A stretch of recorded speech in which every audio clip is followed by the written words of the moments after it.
YouTube বা Facebook হোক, আপনি একটা চ্যানেল খুলেছেন, একটা পেজ খুলেছেন, কিন্তু আপনার ভিডিওগুলো কেউ দেখছে না। আপনার ভিডিও কেউ না দেখেও তারপরে আপনার ভিডিও ক্রিয়েট করা উচিত। তারই অ্যান্সার দেব, যদি কেউ ভিডিও নাও দেখে তারপরে আপনাকে ভিডিও ক্রিয়েট করতে হবে।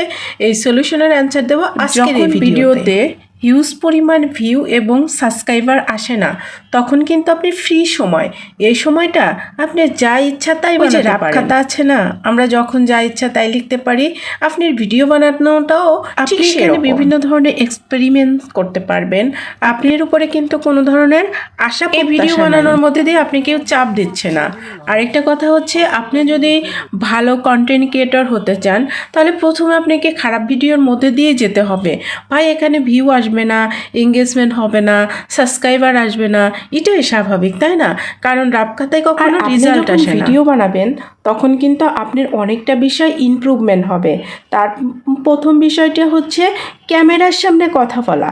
আসলে ক্যামেরার সামনে কিন্তু সবাই কথা বলতে পারে না। আর এই যখন আপনি ভিডিও বানানো শুরু করবেন, তখন কিন্তু অটোমেটিকলি আপনার ভয়েস যেমনই হোক না কেন, আপনি কিন্তু ক্যামেরার সামনে কথা বলার এক্সপিরিয়েন্স অর্জন করতেছেন। অনেক দক্ষ লোক আছে যারা কিন্তু ক্যামেরার সামনে কথা বলতে, আপনি যখন ইউটিউব বা ফেসবুকের জন্য ভিডিও বানাবেন, তখন কিন্তু আপনি ক্যামেরার সামনে কথা বলার যে স্কিলটা, সেটা কিন্তু শিখে ফেলবেন। এটা কিন্তু আপনার লাইফের বিভিন্ন ক্ষেত্রে কাজে লাগবে। আপনার ভিডিওতে ভিউ না আসলেও আপনার কিন্তু স্কিলগুলো বিভিন্ন কাজে লাগবে। যেমন কিভাবে গুছিয়ে কথা বলতে হয়, সে দক্ষতাও কিন্তু আপনি এখান থেকে অর্জন করতে পারবেন। আপনি পাবলিকলি কথা বলার দক্ষতা, আপনি যদি এই প্রসিডিউরের মধ্যে দিয়ে যেতে থাকেন, সাথে সাথে আপনার স্কিল তো বাড়ছে, সাথে সাথে আবার আপনার ভিডিওতে ভিউও কিন্তু, এতে করে আপনার ফেসটা কিন্তু অনেক মানুষের মধ্যে পরিচিত হবে। আরেকটা বিষয় আছে, সেটা হচ্ছে আপনার ভিতরে ক্রিয়েটিভিটি তৈরি হবে। আর আপনি যদি রেগুলারই ভিডিও বানান, তাহলে কিন্তু আমার বিভিন্ন বিষয় নিয়ে ভাবতে হবে, কিভাবে স্ক্রিপ্ট লিখতে হবে, কিভাবে একটা ভিডিও শ্যুট করতে হবে, কিভাবে একটা ভিডিও এডিট করতে হবে। আর এই সব কিছুই কিন্তু আপনার ক্রিয়েটিভিটিকে অনেক গুণ বাড়িয়ে দিবে।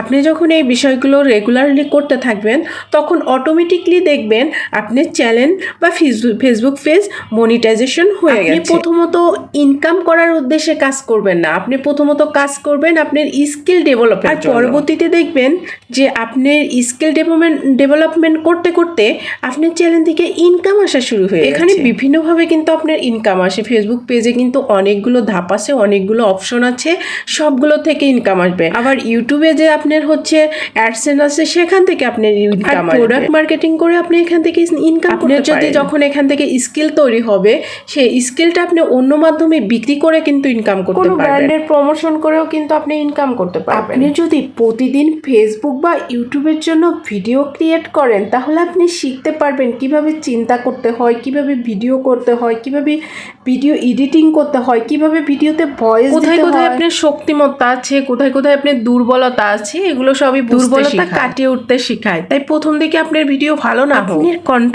ভালো না হোক, তারপরে আপনাকে এক্সপ্লেন করার জন্য ভিডিও ক্রিয়েট করেন। পুষ্করণী থেকে তাজা মাছ উঠালাম, ঢাকাতে নিয়ে যাবো বলে। মাছগুলো অনেক ভালো লাগলো, তাই মাছগুলো ধরে নিলাম, এখন কাটাকাটি করতে